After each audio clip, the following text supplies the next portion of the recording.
जय हिंद दोस्तों, आप देख रहे हैं सरकारी एग्जाम वर्ल्ड। अगर चैनल पर पहली बार हैं तो सब्सक्राइब करें। दोस्तों, आज के इस वीडियो में हम समास पर आधारित 30 अति महत्वपूर्ण प्रश्न लेकर आए हैं। यह सब प्रश्न आपके एग्जाम्स के लिए मोस्ट इम्पॉर्टेंट है, क्योंकि ऐसे ही प्रश्न आपके एग्जाम्स में आते हैं। हम एक एक प्रश्नों को ट्रिक के माध्यम से देखेंगे ताकि आप भी एग्जाम्स में समास को देखते ही सेकेंडों में आंसर जान जाएं। आइए दोस्तों, शुरू करते हैं। ध्यान दीजिएगा, सबसे पहले हमने आसान प्रश्नों को रखा है, इसके बाद कठिन प्रश्न भी आएंगे। सबसे पहला प्रश्न आपके सामने, महामंत्री में कौन सा समास है? समास विग्रह महान है जो मंत्री। यहाँ पूर्व पद महा विशेषण है और उत्तर पद मंत्री विशेष्य है, क्योंकि पूर्व पद उत्तर पद की विशेषता बता रहा है। तो दोस्तों, जहाँ पर एक पद विशेषण और एक विशेष्य होता है वहाँ पर आपका कर्मधारय समास होता है। याद रखिएगा, ऑप्शन बी कर्मधारय समास राइट आंसर। अगला प्रश्न दोस्तों, पाठशाला में कौन सा समास है? समास विग्रह पाठ के लिए शाला, पाठ के लिए शाला। और समास बनाते समय यहाँ के लिए का लोप हो जा रहा है और यह के लिए आपका संप्रदान कारक की विभक्ति है, चिन्ह है। अतः यहाँ पर ऑप्शन डी संप्रदान तत्पुरुष समास सही उत्तर, पाठशाला संप्रदान तत्पुरुष समास। अगला प्रश्न दोस्तों, शुभाशुभ में कौन सा समास है? दोनों पद एक जैसे हैं, समास विग्रह होगा शुभ और अशुभ, शुभ और अशुभ। देखिए, दोनों पद एक जैसे और समास विग्रह करने पर दोनों पदों के बीच और शब्द आ रहा है। अतः यह आपका दोस्तों ऑप्शन ए द्वंद्व समास है राइट आंसर। दोनों पद एक जैसे, समास विग्रह करने पर दोनों पदों के बीच और, तो सही उत्तर ए द्वंद्व समास। अगला प्रश्न देखिए दोस्तों, घुड़सवार में कौन सा समास है? करण तत्पुरुष, कर्म, अधिकरण, संबंध। समास विग्रह होगा घोड़े पर सवार, घोड़े पर सवार। तो देखिए, समास बनाते समय यहाँ पर का लोप हो जा रहा है और यह पर आपका अधिकरण कारक का चिन्ह है। अतः घुड़सवार में आपका ऑप्शन सी अधिकरण तत्पुरुष समास है दोस्तों। अगला प्रश्न, त्रिकोण में कौन सा समास है? द्विगु समास, द्वंद्व, कर्मधारय, बहुव्रीहि। देखिए, पूर्व पद त्रि संख्यावाचक है, त्रि का मतलब तीन और उत्तर पद कोण प्रधान है। तो जहाँ पूर्व पद संख्यावाचक और उत्तर पद प्रधान होता है वहाँ पर आपका ऑप्शन ए द्विगु समास होता है। अगला प्रश्न देखिए, विषधर में कौन सा समास है? बहुव्रीहि समास, तत्पुरुष, अव्ययी भाव, तत्पुरुष। तो दोस्तों, विषधर जो विष धारण करता है, कौन विष धारण करता है? सर्प। तो यहाँ देखिए, दोनों पद विष और धर मिलकर तीसरे पद सर्प की तरफ इशारा कर रहे हैं, या दोनों पद प्रधान न होकर कोई तीसरा पद सर्प यहाँ प्रधान है। तो दोस्तों, सही आंसर होगा ऑप्शन ए विषधर में बहुव्रीहि समास है। बहुव्रीहि समास में दोनों पद प्रधान न होकर कोई अन्य पद प्रधान होता है। अगला देखिए, स्वर्ग प्राप्त में कौन सा समास है? करण तत्पुरुष, कर्म तत्पुरुष, संप्रदान, अपादान। तो दोस्तों, समास विग्रह होगा स्वर्ग को प्राप्त, स्वर्ग को प्राप्त। और समास बनाते समय यहाँ को का लोप हो रहा है और दोस्तों यह को आपका कर्म कारक की चिन्ह है। अतः स्वर्ग प्राप्त में आपका ऑप्शन बी कर्म तत्पुरुष समास है। अगला प्रश्न देखिए, गांव गांव में कौन सा समास है? कर्मधारय समास, द्वंद्व, अव्ययी भाव, तत्पुरुष। तो दोस्तों याद रखिएगा, जब एक ही शब्द दो बार आए, जैसे गांव गांव, एक ही शब्द दो बार आया है, तो वहाँ पर आपका अव्ययी भाव समास ऑप्शन सी होता है।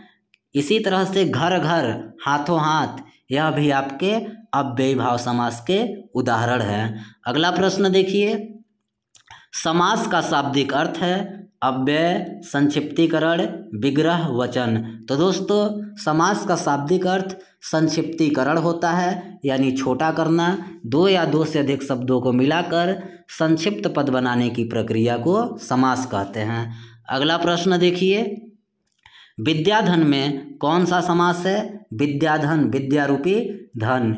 एक पद उपमेय है और दूसरा उपमान है। तो दोस्तों जहाँ एक पद उपमेय हो और दूसरा उपमान हो, या जहाँ एक पद विशेषण और दूसरा विशेष से हो, वहाँ पर आपका ऑप्शन सी कर्मधारय समास होता है। याद रखिएगा। दोष मुक्त में कौन सा समास है? संप्रदान तत्पुरुष, अपादान, संबंध, अधिकरण। तो दोस्तों इसका समास विग्रह होगा दोष से मुक्त। और समास बनाते समय यहाँ से विभक्ति का लोप हो रहा है और यह से आपका अपादान कारक का चिन्ह है। जब से अलग होने के भाव में आता है तो वहाँ अपादान कारक होता है। अतः दोष मुक्त में आपका ऑप्शन बी अपादान तत्पुरुष समास है। अगला प्रश्न, चंद्रशेखर में कौन सा समास है? अव्ययी भाव समास, कर्मधारय, द्वंद्व, बहुव्रीहि। चंद्रशेखर, जिसके शेखर पर चंद्र है यानी चंद्रमा है। तो दोस्तों किसके शेखर पर चंद्रमा है? शिव जी के। तो यहाँ देखिए दोनों पद चंद्र और शेखर प्रधान न होकर कोई अन्य पद शिव प्रधान है। तो दोस्तों यहाँ पर आपका ऑप्शन डी बहुव्रीहि समास हो जाएगा। बहुव्रीहि समास में दोनों पद गौड़ होते हैं, प्रधान कोई तीसरा पद होता है। अगला प्रश्न देखिए, राजाज्ञा में कौन सा समास है? तत्पुरुष, द्वंद्व, बहुव्रीहि, द्विगु। तो दोस्तों सही उत्तर हो जाएगा ऑप्शन ए, राजाज्ञा में तत्पुरुष समास है। समास विग्रह होगा राजा का आज्ञा। अगर पूछा जाए कौन सा तत्पुरुष है, तो दोस्तों यहाँ पर देखिए का विभक्ति का लोप हो रहा है और का की के संबंध कारक के विभक्ति हैं, इसलिए राजाज्ञा में आपका संबंध तत्पुरुष समास हो जाएगा। नेक्स्ट प्रश्न, तिरंगा में कौन सा समास है? पूर्व पद ति संख्यावाचक है, ति का मतलब 3 होता है और उत्तर पद रंगा प्रधान है। तो दोस्तों यहाँ पर आपका राइट आंसर ऑप्शन डी हो जाएगा, क्योंकि पूर्व पद संख्यावाचक और उत्तर पद प्रधान है। अगला प्रश्न देखिए, स्वर्ण घट का समास विग्रह है। स्वर्ण में घट, स्वर्ण के लिए घट, स्वर्ण का घट, घट में स्वर्ण। तो दोस्तों सही उत्तर ऑप्शन सी हो जाएगा, स्वर्ण घट। समास विग्रह स्वर्ण का घट, इसमें आपका तत्पुरुष समास है, संबंध तत्पुरुष समास। अगला प्रश्न देखिए दोस्तों, निम्न में से किस शब्द में समास और संधि दोनों है? गौशाला, रेलगाड़ी, जलोष्मा, पंकज। तो दोस्तों सही उत्तर ऑप्शन सी हो जाएगा, जलोष्मा में समास और संधि दोनों है। समास कैसे है? समास विग्रह हो जाएगा जल और उष्मा, तो यह आपका द्वंद्व समास हो गया, और संधि जल धन उष्मा मिलकर जलोष्मा हो गया है। तो ऑप्शन सी राइट आंसर। अगला प्रश्न दोस्तों, निम्न में से कौन सा द्वंद्व समास का उदाहरण है? दिन दिन, घर घर, घर द्वार, हाथों हाथ। तो दोस्तों दिन दिन एक ही शब्द 2 बार आ गया, तो यह आपका अव्ययी भाव समास हो गया। घर घर ये भी अव्ययी भाव समास हो गया। हाथों हाथ यह भी अव्ययी भाव समास। लेकिन ऑप्शन सी घर द्वार आपका द्वंद्व समास है, क्योंकि दोनों शब्द एक दूसरे के विलोम हैं और दोनों शब्दों के बीच समास विग्रह करने पर और आएगा घर और द्वार। अगला प्रश्न देखिए दोस्तों, समास के नियम से बने शब्द कहलाते हैं समास विग्रह, सामासिक पद, उपसर्ग, अव्यय। तो दोस्तों सही उत्तर ऑप्शन बी, समास से बने शब्दों को सामासिक पद या समस्त पद भी कहते हैं। अगला प्रश्न देखिए, निर्जल में कौन सा समास है? निर्जल। तो दोस्तों पूर्व पद निर है और निर यह उपसर्ग है जो शब्द के पहले लगता है। तो ध्यान रखिएगा, जिस समास में आपको पूर्व पद उपसर्ग मिल जाए, यहाँ पर निर पूर्व पद है और निर उपसर्ग है, तो जहाँ पूर्व पद उपसर्ग होता है वहाँ पर आप आंख बंद करके ऑप्शन सी अव्ययी भाव समास को लॉक कर दीजिएगा। अगला प्रश्न, देश निकाला में कौन सा समास है? अव्ययी भाव समास, तत्पुरुष, कर्मधारय, बहुव्रीहि। तो दोस्तों समास विग्रह होगा देश से निकाला। यहाँ पर आपका से अलग होने के भाव में आ रहा है, क्योंकि देश से निकाला, देश से अलग होना, से अलग होने के भाव में आया। और समास बनाते समय से का लोप हो जा रहा है। तो दोस्तों यह आपका तत्पुरुष समास होगा। ऑप्शन बी सही है। तत्पुरुष समास का कौन सा प्रकार? तो अपादान हो जाएगा, क्योंकि यहाँ से चिन्ह अलग होने के भाव में है। अगला प्रश्न देखिए, शताब्दी में कौन सा समास है? तो दोस्तों द्विगु समास, द्वंद्व, अव्ययी भाव, कर्मधारय। सही उत्तर ऑप्शन ए द्विगु समास हो जाएगा, क्योंकि पूर्व पद सत यहाँ पर संख्यावाची है और अवधि उत्तर पद प्रधान है, शताब्दी हुआ है। सत का मतलब 100 होता है, पूर्व पद संख्यावाची, द्विगु समास। अगला प्रश्न, सुर रचित में कौन सा समास है?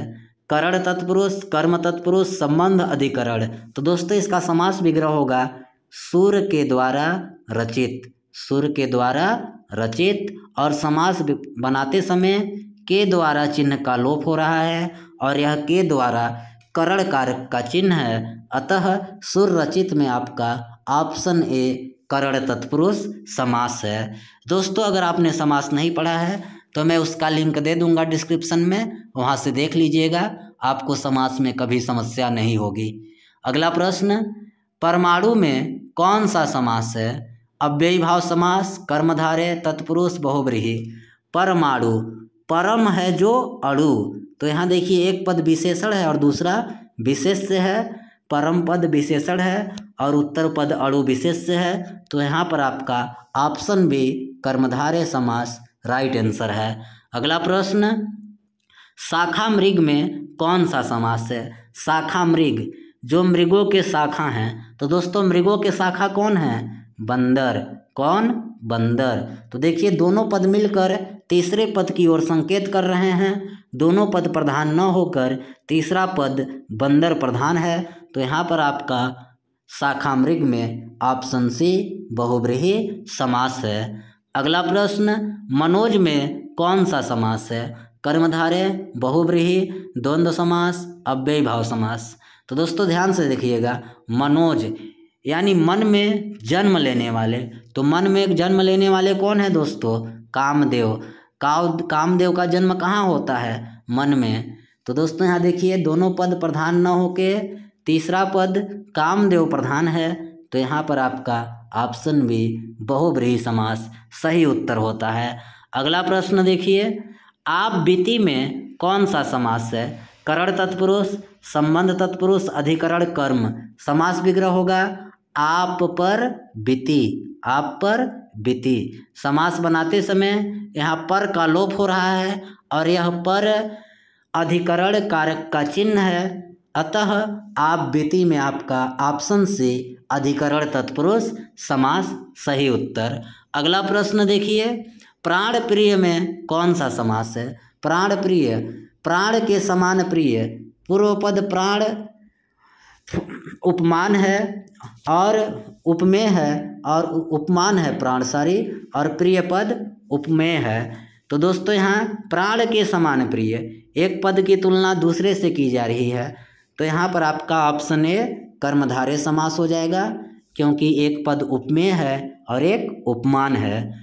अगला प्रश्न देखिए दोस्तों, घुड़दौड़ में कौन सा समास है?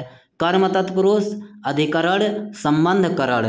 तो समास विग्रह होगा घोड़ों की दौड़, घोड़ों की दौड़, घुड़दौड़। तो यहाँ देखिए दोस्तों समास बनाते समय की विभक्ति का लोप हो रहा है और यह की आपका संबंध कारक का चिन्ह होता है का की के, अतः यहाँ पर घुड़दौड़ में आपका ऑप्शन सी संबंध तत्पुरुष समास है। अगला प्रश्न दोस्तों, आमरण में कौन सा समास है?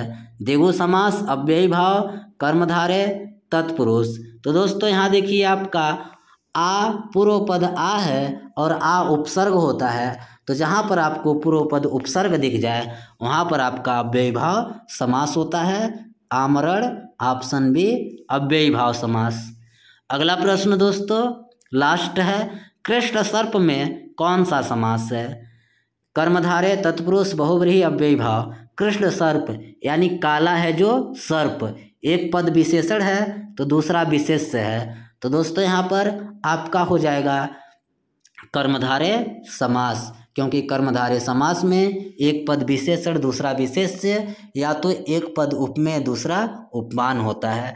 दोस्तों वीडियो अच्छा लगा होगा तो वीडियो को लाइक कीजिएगा, चैनल को सब्सक्राइब कीजिएगा। आप सभी को बहुत बहुत धन्यवाद। आप परीक्षा में सफल हों।